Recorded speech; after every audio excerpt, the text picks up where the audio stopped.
Saysay sa labing init nga tanguling takna sa tanang dapit sa tong kapupudaan. Balita karon. May buntag ni Edgar Gutierrez niyang balita. Ni Katkat sa Center Island sa Cebu South Coastal Road, Barangay Mambaling, Siyudad sa Sugbo, usa ka SUV alas 4 ganinang kadlawon, di nakatugan driver nga giingong nakainom.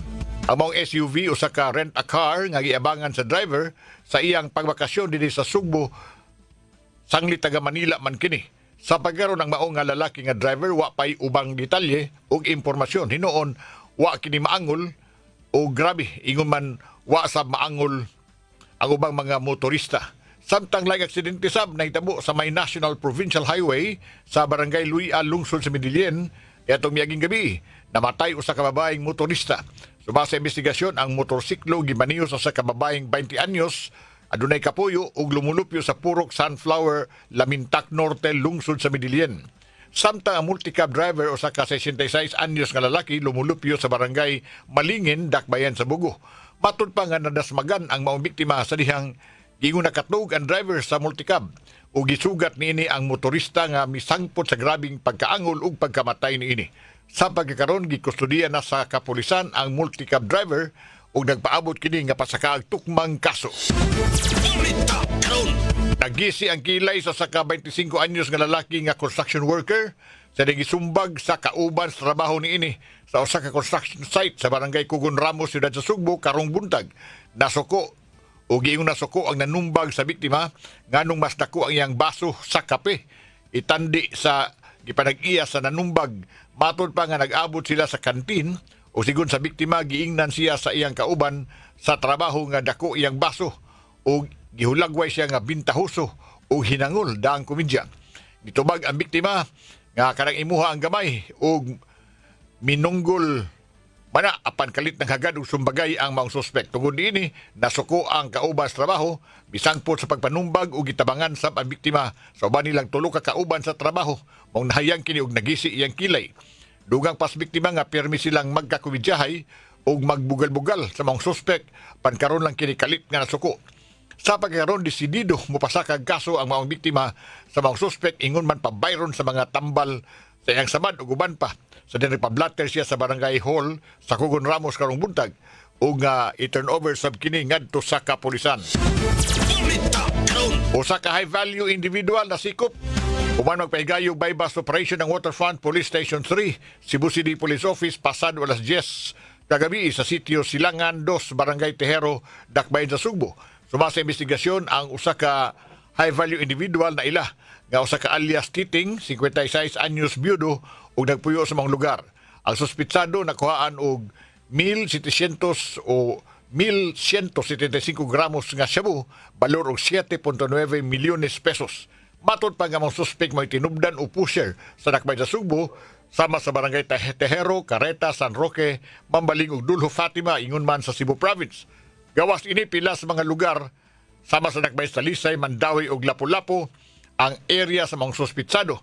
Di mo menos usa ka kilo nga shabu ang ma-deliver ni ini matag simana. Lakpan sab kini pinagi sa miyaging simana nga follow-up operation, case build-up ingon man confidential sources. Sa pagkakaron natanggong na presuhan ang maong dinakpan o nagpaabot nga pasakaan nagtukmang kaso. Balita karon. Oh, what na... Super Dismay Padilla sa Dulas. Report karon gikas gawas ni surrender ngadto ka Konsyal Dave Tumula kadtong ig-agaw sa usa ka alias Jan kadtong usas mga suspect nga miposible patay sa pulis nga si Captain Joel Di Parine. Ang report Super Dismay Padilla Dismay, go ahead. Super Radio. Ni surrender kang Cebu City Councilor di tumula kang igagaw ni John Manto Jr. nga si alias John kontay unuan niya sa City Balaw, Barangay Sudlindos, Cebu City alas 10 kagabi Martes, Oktubre 28, 2025. Gingong usa si alias John sa mga suspect nga mipusil patay kang Police Captain Joel Di Parime samtang napaygerong surveillance sa naasoy nga barangay. Sigon ni Councilor tumula kang pamilya ni alias John nangayo og tabang sa Barangay Kapitan sa lugar ug ang Barangay Kapitan nanawag kaniya og nangayo usab og tabang. Gingong nung nitago si alias John dito sa lungsod sa Buwan human sa hitabo kay matod pa nahadlok na istorya ni Kunsa Tumulak ang asawa ni ini ug giawag og surrender na lang aron pagtubang sa ligasyon. Matod ni Tumulak ang gipanghimakak ni alias John may kalabutan sa nahitabo sa duha ka pulis nga destino sa CIDG Regional Third Unit kay gayong atong gigayuna dito siya sa Mandawi City na Narbaho. Dito sa lungsod sa Argao gikuha sa taon ni Kunsa Tumulak si alias John ug gitugyan dayon nila kinis sa otoridad. Kinis na sa may pamilya. Disimay, pila edad na niya, Disimay? Kani ang edad niya wa gihatag ang edad Super Edo pero ang ato ang nahibaw-an nga hingkod di sa ang panuigon si alias 41 years old. Tara ato nang nakuha 41 years old ang edad niya taga Sitio Balaw ra sa di sa Barangay Sudlon do Cebu City niya. Pani sa BPSO sa Barangay Sudlon. Pila man ni sila ka-suspect yun? Pila Wala mo kipangita? actually wala pa gyud ta nakakuha gyud og pila gyud ang suspect Super Edo pero di gyud ni mo menos sa tulo ang mga suspect suron nga gisubay sa ato ang otoridad kaysa karon manggod wa pag gyud ta kakuha og konkretong detalye tungod kay ang CIDG in particular padayon ang ilahang pagpangita og follow-up operation aron gyud nga madakpan ang nagpusil patay o man uban pang responsable sa nahitabo ni Police Captain Joel Di Parini ingon man siyang kauban nga si Police Executive Master Sergeant Archel Tero dihang napagan sila og surveillance sa mao nga barangay Super Ed. So taga-barangay, opisyalis sa barangay, kaning alias John, iya bang ikumpirmar, igagaw gini sila si Manto? Ang atong otoridad mao'y nagkumpirmar ana kay wa ni nato na interview ang kuano kaning surrender Super Ed kay kagabi ko ni surrender pero atong na istorya si Councilor Tumulak mo ni atong pangutan nagigunsa ni sila ni June Manto igagaw ni sila matud pa ni Councilor Tumulak kunya kuno siya BPSO sa barangay. Pero wa siya gisulti may tugod ni Manto or anything about sa laing suspect? Wala po sa istorya. Ang iyarag yung gingawa kuno sa involvement sa mga insidente kay lagi katong paghahitabo dito sa Mandawi City nya trabaho sa ato matud pa atong higayuna Super Ed. Thank you, Disimay. Kana itong baitang nahipo sa kung Super Dasmay Padilla sa Jumay Sigurado DYWS dapat tuto. Ang Super Radio Gabriel Bunhok sa Super Radio. Super Radio. Huwag gitugutang magparking sa kanan dool sa mga sementeryos Talisay. Kining report, Super Gabriel Bunok. Super Gab, pasok! Super Radio. Walay gitugutan nga magaparking duol sa mga samang sa Dakbayan sa Talisay atol sa pag-obserbar sa adlaw sa mga kalagug Santos. Kini mo'y gipahibaw ni City of Talisay Traffic Operation Development Authority kung City Tuda. Si Jonathan Tumulak, ang pangu sa City Tuda, nagkanayon nga upat ka samang sa Talisay ang ilang bantayanan. Una, mao ang poblasyon diin ang mga sakyanan gitambagan nga adto mo parking sa layo. Sa samang, ilabi na nga hagipot ang agianan pasulod sa sementeryo. Sa Cebu South Memorial Garden sa Barangay Mohon, himuan nila nga one way diin ang entrada diha manukad sa luyo sa Talisay City Hall ug molusot ngadto sa Barangay Linaw. Walay tugutan nga sakyanan nga mosulod gikan sa Barangay Linaw. Sa kansuhong tangke nga samang, one way sab ang ilang ipatuman sa Maglasang Road nga mula po sa Cebu South Coastal Road ang mga sakyanan. Hinuon mohatag lang sila og exemption nga makasulod ang sakyanan alang ngadto sa mga senior citizen, mabdos o adunay gipang bit-bit nga bata. Pero ilang giklaro nga igo lang nga mopakanaog ang sakyanan og dili kini magdugay o moparking. Ang Evergreen Memorial Garden sa Barangay San Roque, wala sab sila gitugutan nga makaparking sa matag habig kilid sa Cebu South Coastal Road. Kini si Super Gabriel Bunhok sa GMA Super Radio DYWS, dapat totoo. Balita karon. Ang Super Guam Logronyo sa Super Radio. Dunay nagmotor nga nakaagig libaong namatay. Itabo ni Dakbayes Toledo ang report. Super Guam Logronyo. Super Guam, go ahead. Super Radio. Yes, sa Bedjar, mo niya pagmangno sa tuwag kapulisyan ga hinay-hinay na gyud kinigo matag-arag panahon wa gyud ni siya ka abot in taon sila hang panimalay sa Bedjar, nagkunboy ni siya uban siyang mga higala, nag motor sila apan grabe sa sangit sa libaong sa may Don Andres Soriano, Dakbayan sa Toledo, mga alas 11 kagabi diya sa may National Highway sa Don Andres Soriano sa Barangay Das sa Dakbayan sa Toledo. Biktima nga nagmaniho sa motorsiklo, wa na makabot nito na sa Balamban. Dead on arrival nito na sa Carmen Capra Hospital sa Barangay Das, Dakbayan sa Toledo. Sa investigasyon sa Toledo Police Station, agikan sa Dakbayan sa Sugbo, Di ka maog biktima nga naganiho siya ga motorsiklo. Di na siya mga higala nga nagsakay sa ga motorsiklo. Apan sila nga pagdulhog diya sa may Don Andy Soriano sa may area sa Lutukan, patulhog paingon sa Baramban, yung kusog sa iya nga dagan nga gabi na, wasa makabantay ga agi siya dito sa dunay aong nga sarasa ng motorsiklo, wa na niya mapunta sa Manila, nagbunal siya pagmentado nga presada o gatagan siya nga sa kanal. Dahil siya kag-rescue sa mga kauban o sa mga rescuer sa mga barangay-tanon ang gideklarar ga dead on arrival. Ito ang maluguran niyo sa GMA DWW Super Radio. Sama ito. Ang Super Alan Mahal sa Super Radio. Maing balita, nagpadayon ron ang pagpangaspaltos kadalanan sa Bukirang Bahin, Siyudad sa Sugbo. Reports per Alan Mahayes, per Alan, pasok! Super Radio. Nagpadayon karon ang pagpang-asfalto sa pipila mga kadalanan dinhi mismo sa Dakbayan sa Sugbo Elvina sa Bukirang Bahin dinhi mismo sa syudad sa mga area kagyan o gabaga samang o sementeryo dinhi mismo sa Dakbayan sa Sugbo ang giuna karon sa Cebu City Government aron dili magdisod ang mga tao nga moagi dinhi paingon ato mismo sa samang o di na giluyong ilang tagsa kabang mahal sa kinabuhi. Si Mayor Rizal Jibala gimando kini gilayon nga ato mismo sa batan sa DEPW sa pagpatuman sa resgutan nga asphalting sa resgutan mga kalsada ilabi mismo sa Bukirang Bahin sa Dakbayan sa Sugbo sa mismo sa barangay Kabinokot ning syudad. Ako sa Mahayes sa JME Super Radio DYWS dapat ito. Balita karon. Hangtod daw sa sunod higayon ning tulumanon. Balita karon. Katuig ug dugay kay matapos ang usa ka adlaw. Sunda kining tulumanon. Pugong sa pulso. Dinhi sa DYWS Super Radio.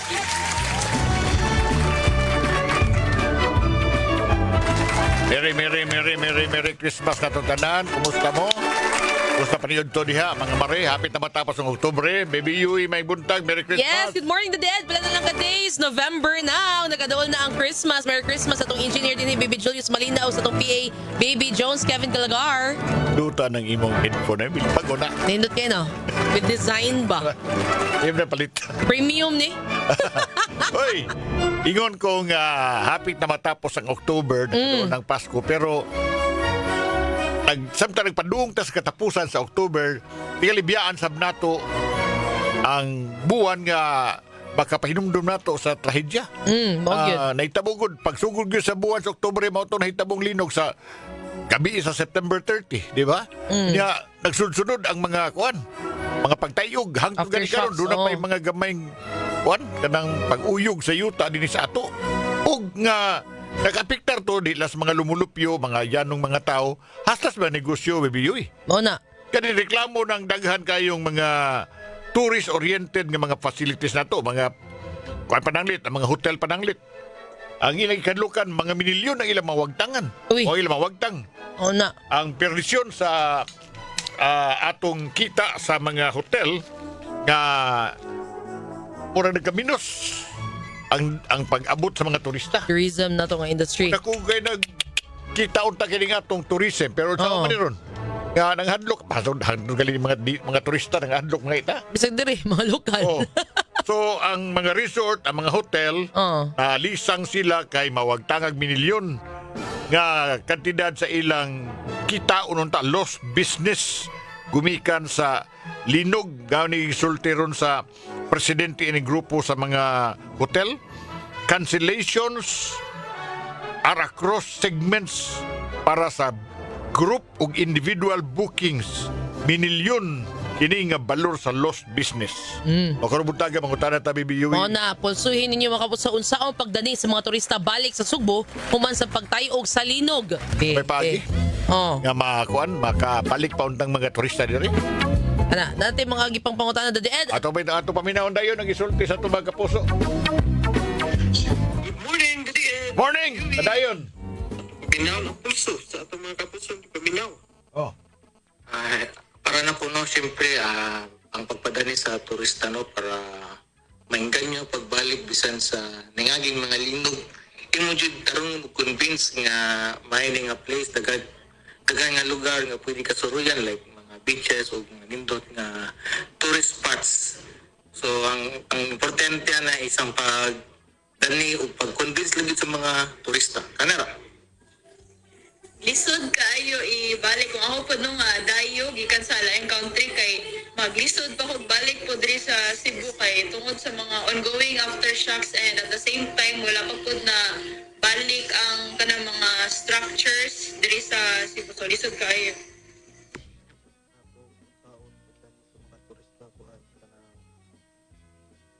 I-advertise na safe na ang Cebu, then if moari sila dapat na sila free ug motor sila sa laing beautiful spots sa Cebu, dapat na sila free tour guide para ma-feel nila na safe jud. And iwasan sila sa mga area nga race. O ito lang mga tubag na diyan. Thank you mga kapuso. Di pasalig ba Department of the Tourism, Baby Yui, nga ang Cebu nagpabiling luwas ug bukas para sa turismo. At taliwa human itong linog, umatod pa sa DOT mga major hotel, mga pantalan ug ang mga airport, labi ng Mactan, Cebu International Airport, Cebu Baseport ug mga seaport nato Santa Fe, Maya ug Kawit are fully operational.